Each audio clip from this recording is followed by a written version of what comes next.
Hey everyone, welcome back to another episode of What Happened. I'm your host, and today we're diving into something that's been absolutely mind-blowing to research: the climate chaos that's been unfolding right before our eyes.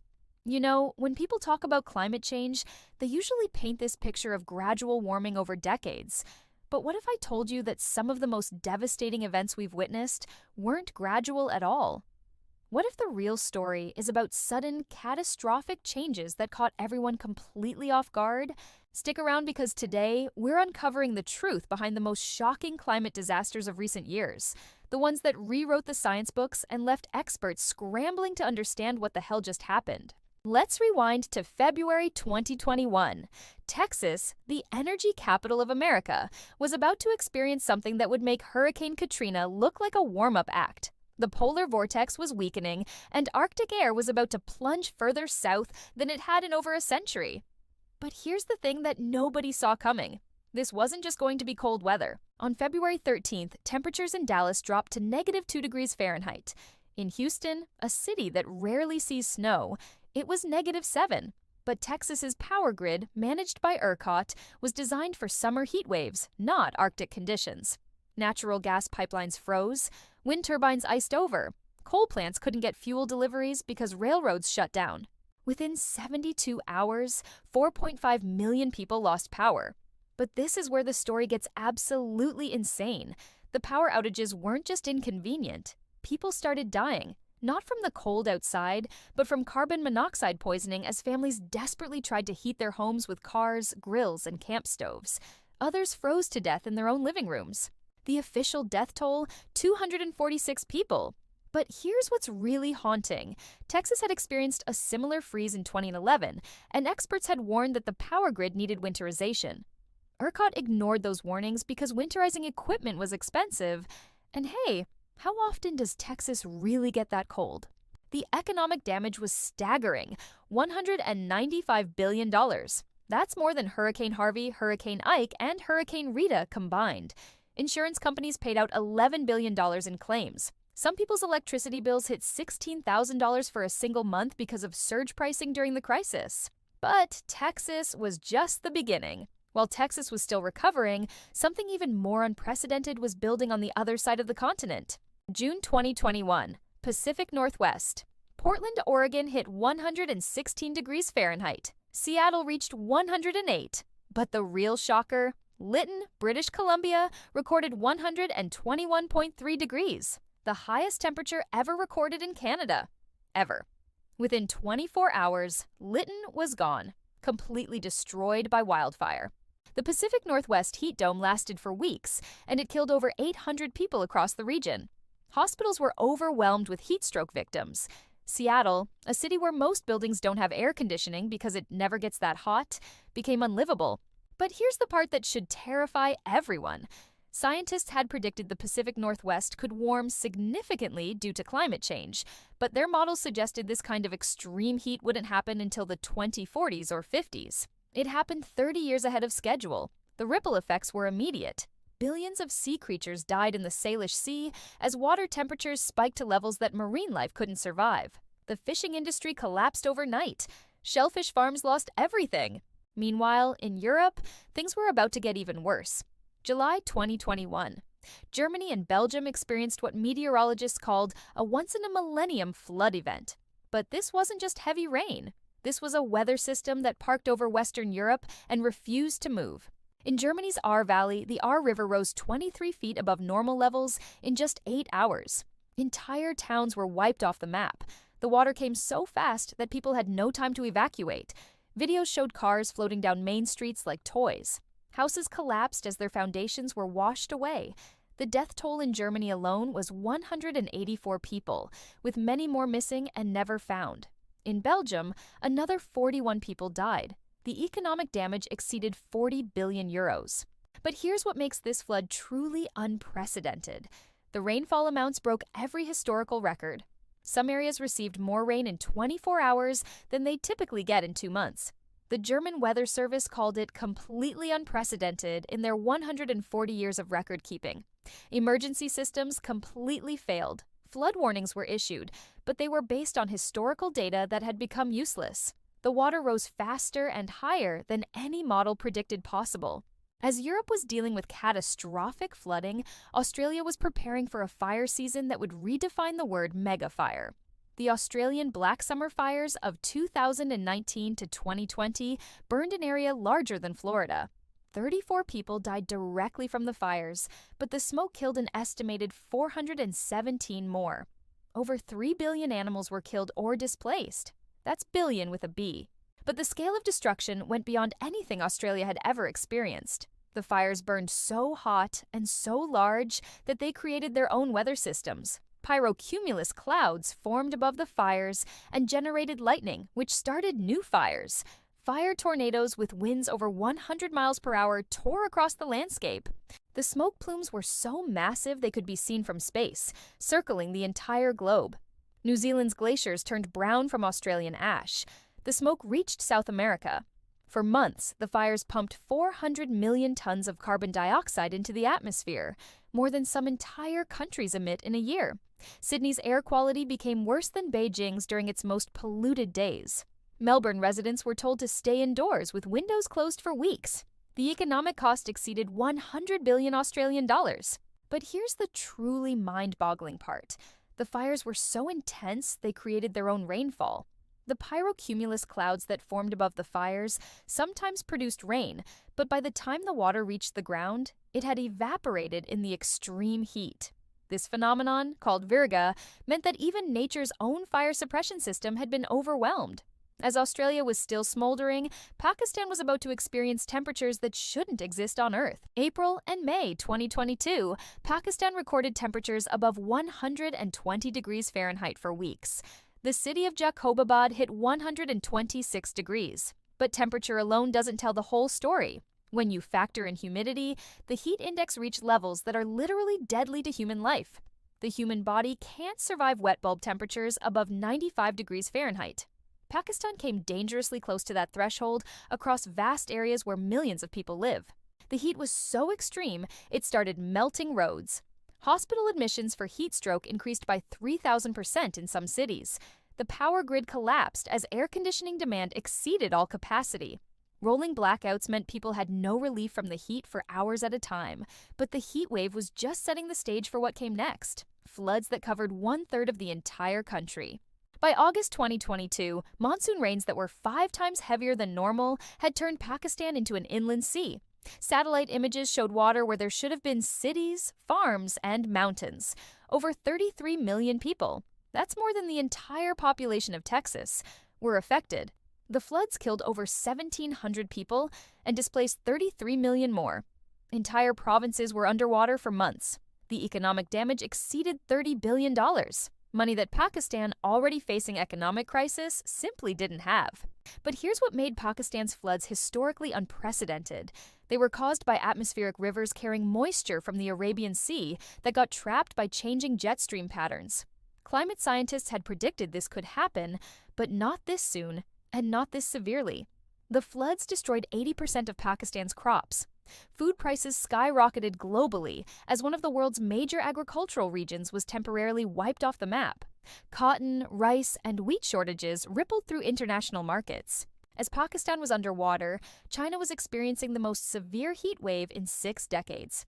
Summer 2022 in China saw temperatures above 104 degrees Fahrenheit for more than 70 consecutive days in some regions. Chongqing, a city of 32 million people, hit 113 degrees, the highest temperature ever recorded there.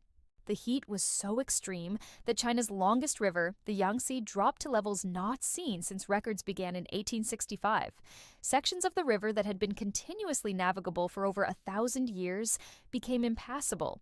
Hydroelectric power generation collapsed, forcing China to restart coal plants that had been shut down for environmental reasons. The drought revealed ancient Buddhist statues that had been underwater for 600 years. Bridges appeared in reservoirs that had been submerged for decades. Archaeological sites emerged from receding waters. But the real impact was on China's economy. Manufacturing ground to a halt as factories lost power. Tesla, Toyota, and other major manufacturers shut down production lines. The economic ripple effects were felt globally as supply chains that had already been strained by the pandemic faced another massive disruption. Meanwhile, Hurricane Ian was preparing to rewrite the definition of rapid intensification. September 2022, Hurricane Ian formed as a tropical depression in the Caribbean. Within 48 hours, it had exploded into a Category 5 hurricane with winds of 180 miles per hour. But Ian's rapid intensification wasn't the only unprecedented thing about this storm. When Ian made landfall in Florida, it brought a storm surge that reached 15 feet in some areas. Entire barrier islands were scoured clean. The city of Fort Myers Beach was completely destroyed. Aerial photos showed foundations where houses used to be. Ian killed over 150 people in Florida alone, making it the deadliest hurricane to hit the state since the Labor Day hurricane of 1935. The economic damage exceeded $112 billion, making it one of the costliest hurricanes in U.S. history.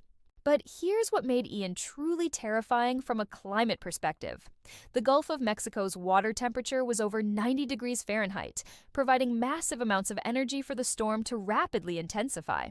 Climate scientists had warned that warmer ocean temperatures would create conditions for these types of explosive storm development, and Ian was a perfect example of their predictions coming true. The storm's impact wasn't just physical, it was psychological. Entire communities that had survived decades of hurricanes were simply wiped away. Recovery efforts are still ongoing, and some areas may never be rebuilt.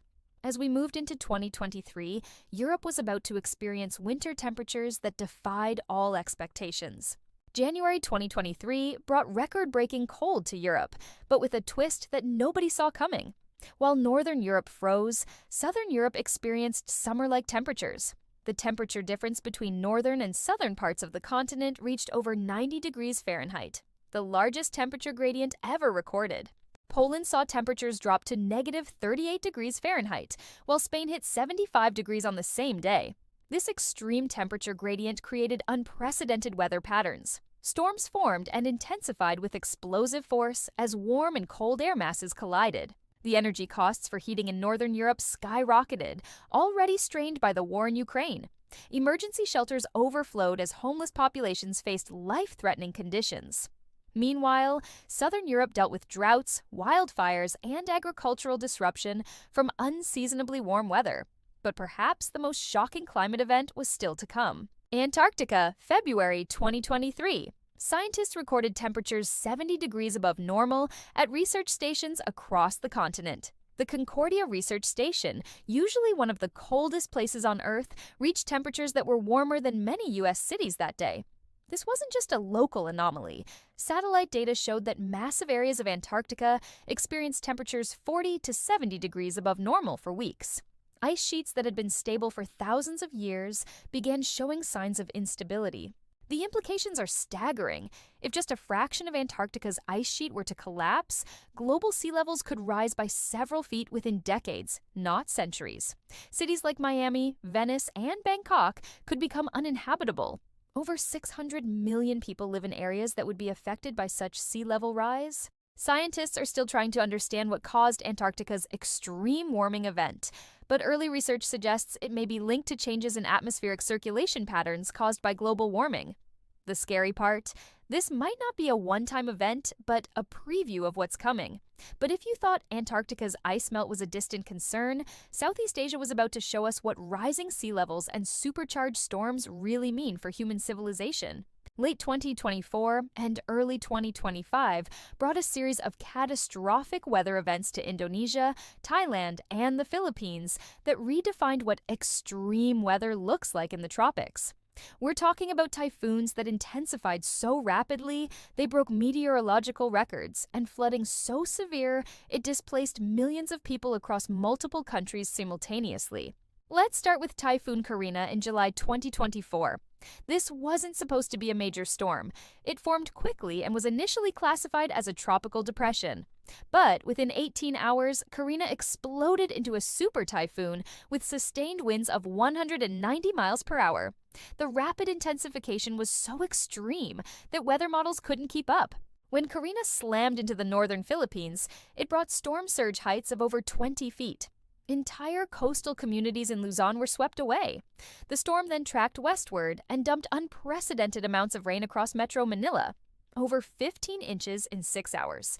The city's drainage systems, already overwhelmed by decades of urban development, completely failed. But here's what made Karina historically unprecedented. It wasn't just one storm. As Karina was devastating the Philippines, Typhoon Gaimi was forming in the same region, creating a rare dual typhoon system. The interaction between these two massive storms created a phenomenon meteorologists call Fujiwara effect, where the storms began orbiting around each other. The death toll from Karina alone exceeded 400 people, but the economic damage was catastrophic. Manila's financial district was underwater for weeks. The port of Manila, one of Southeast Asia's busiest shipping hubs, was completely shut down, disrupting global supply chains that were still recovering from previous disruptions. As the Philippines was still dealing with dual typhoons, Thailand was experiencing the worst flooding in 30 years. The monsoon season of 2024 brought rainfall totals that shattered all previous records. Bangkok, a city built on a river delta and already sinking due to groundwater extraction, became a massive lake. The flooding wasn't just in rural areas. Central Bangkok, including the business district and tourist areas, was under 6 feet of water for over a month. The city's famous floating markets became the only way to navigate through downtown streets. Hotels that had survived decades of political upheaval and economic crises were forced to close indefinitely. But the real tragedy was in Thailand's northern provinces. The city of Chiang Mai, usually protected by mountains from the worst monsoon effects, experienced flooding that reached the second floors of buildings in the historic Old City. Ancient temples that had stood for over 700 years suffered irreparable damage as floodwaters reached levels never recorded in historical documents. The death toll in Thailand reached over 600 people, with hundreds more still missing. The economic impact exceeded $50 billion, devastating Thailand's tourism industry just as it was recovering from the pandemic. International visitors who had planned to visit Thailand's beaches and temples instead found a country underwater. Meanwhile, Indonesia was facing a perfect storm of geological and meteorological disasters. The country experiences regular flooding and earthquakes, but 2024 brought a combination that caught everyone off guard. Cyclone Saroja, which formed in the Indian Ocean in December 2024, intensified into one of the strongest tropical cyclones ever recorded in Indonesian waters. When it made landfall on Java, it brought winds of over 170 miles per hour and storm surge that penetrated over 6 miles inland. But Saroja's timing couldn't have been worse. It hit during Indonesia's rainy season, when soils were already saturated from months of above-normal precipitation. The combination of storm surge, heavy rainfall, and saturated ground created flooding conditions that Indonesia had never experienced. Jakarta, a megacity of over 10 million people that's already sinking faster than any other city in the world, found itself dealing with floodwaters that reached 12 feet in some neighborhoods. The city's business district, government offices, and international airport were all underwater. Emergency services couldn't reach many areas because roads had become rivers. The human cost was staggering. Over 800 people died in Indonesia's flooding, and more than 2 million people were displaced from their homes. Entire villages on Java and Sumatra were simply washed away, with satellite imagery showing brown water where green rice paddies had been just days before. But what made Indonesia's disaster particularly heartbreaking was its impact on the country's agricultural regions. Indonesia is one of the world's largest producers of palm oil, rice, and coffee. The flooding destroyed over 1 million acres of agricultural land, creating food security concerns that rippled across Southeast Asia and global commodity markets. Here's what connects all these Southeast Asian disasters. They weren't isolated events. The same changes in ocean temperature and atmospheric circulation patterns affected the entire region simultaneously. Sea surface temperatures in the South China Sea and Philippine Sea reached record highs, providing massive amounts of energy for storm formation and intensification. The El Niño phenomenon, supercharged by global warming, created conditions where multiple extreme weather events could occur across the region at the same time. When one country was dealing with devastating typhoons, neighboring countries were experiencing record-breaking floods, creating a regional crisis that overwhelmed international disaster response capabilities. The geopolitical implications were immediate. ASEAN emergency response systems, designed for single-country disasters, couldn't handle simultaneous catastrophes across multiple member states. International aid organizations found themselves stretched beyond capacity as they tried to respond to disasters in the Philippines, Thailand, and Indonesia simultaneously. Climate migration within Southeast Asia accelerated dramatically. Coastal communities in all three countries began permanent relocations to higher ground. Indonesia accelerated its plans to move the capital from sinking Jakarta to a new city in Borneo. The Philippines began planning managed retreat from the most vulnerable coastal areas. The insurance industry took a massive hit. Many international insurers simply stopped offering coverage in the most vulnerable parts of Southeast Asia, leaving millions of people and businesses without protection against future disasters. The economic ripple effects are still being calculated, but early estimates suggest the combined damage exceeded $150 billion across the three countries. So, what's the common thread running through all these disasters? They're all examples of what scientists call compound events, multiple climate factors combining in ways that create impacts far worse than the sum of their parts.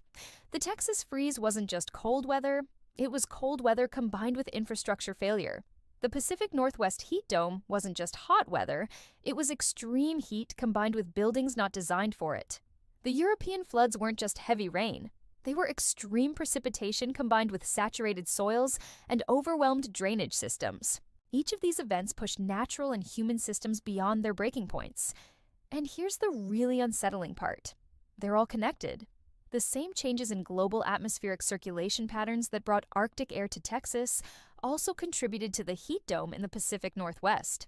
The same ocean temperature changes that supercharged Hurricane Ian are affecting weather patterns worldwide.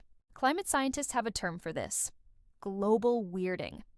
As the planet's energy systems become more unstable, we're not just seeing gradual warming. We're seeing the climate system lurching from one extreme to another in ways that are increasingly unpredictable and dangerous. The economic costs are staggering. In 2022 alone, climate disasters caused over $300 billion in damage globally. Insurance companies are starting to withdraw coverage from high-risk areas. Some communities are beginning planned relocations. Climate migration is no longer a future possibility. It's happening now. But there's something else happening that gives me hope. And maybe it should give you hope too. These disasters are also driving unprecedented innovation and adaptation. After the Texas freeze, the state invested billions in grid resilience. After the Pacific Northwest heat dome, cities are rapidly expanding cooling centers and requiring air conditioning in new buildings. Australia's fire management strategies have been completely revolutionized, incorporating indigenous knowledge that had been ignored for decades. Pakistan is rebuilding with flood-resistant infrastructure and early warning systems. China is investing trillions in renewable energy and climate adaptation. The human capacity for adaptation and innovation in the face of crisis has always been remarkable, and we're seeing it again on a global scale. So, what happens next? Well, that depends partly on what we do right now. The climate disasters we've seen aren't just random bad luck. They're symptoms of a planetary system that's being pushed out of balance. But, unlike previous extinction events or ice ages, this one is happening while humans are here to observe it, understand it, and potentially do something about it. The science is clear. We can still avoid the worst-case scenarios, but the window for action is closing fast. Every fraction of a degree of warming we prevent means millions of people who won't face displacement, billions of dollars in damage that won't occur, and ecosystems that won't collapse. What gives me hope is that we're finally seeing climate change not as some distant future problem, but as the immediate crisis it's always been. When entire cities are destroyed by single weather events, when countries disappear underwater, when temperatures reach levels that threaten human survival, that gets people's attention in a way that gradual warming never could. The disasters we've covered today are tragic, but they're also wake-up calls. They're forcing humanity to confront the reality that our actions have consequences, and that those consequences are happening now, not in some distant future. The question isn't whether we can solve climate change. We have most of the technology and knowledge we need right now. The question is whether we'll act fast enough and at the scale required. Based on what I've seen while researching this video, I think we will. Not because we're naturally heroic or forward-thinking, but but because climate disasters are making the cost of inaction impossible to ignore. These extreme events are tragic, but they're also clarifying. They're forcing us to choose between the world we've known and the world we need to build. And increasingly, people are choosing to build something better. That's it from me today, everyone. I hope this deep dive into climate disasters has been as eye-opening for you as it was for me to research. If you found this valuable, please give it a like. It really helps with the algorithm and lets me know you want more content like this. What climate event shocked you the most? Have you experienced any of these disasters personally? Let me know in the comments below. I read every single one, and your insights often help shape future videos. Don't forget to hit that subscribe button and ring the bell for notifications. We're building an amazing community here of people who want to understand the big picture of what's happening in our world. Whether it's climate, politics, technology, or culture, we're covering the stories that matter. Thanks for watching, and I'll see you in the next one. Stay curious, stay informed, and remember, understanding these challenges is the first step towards solving them.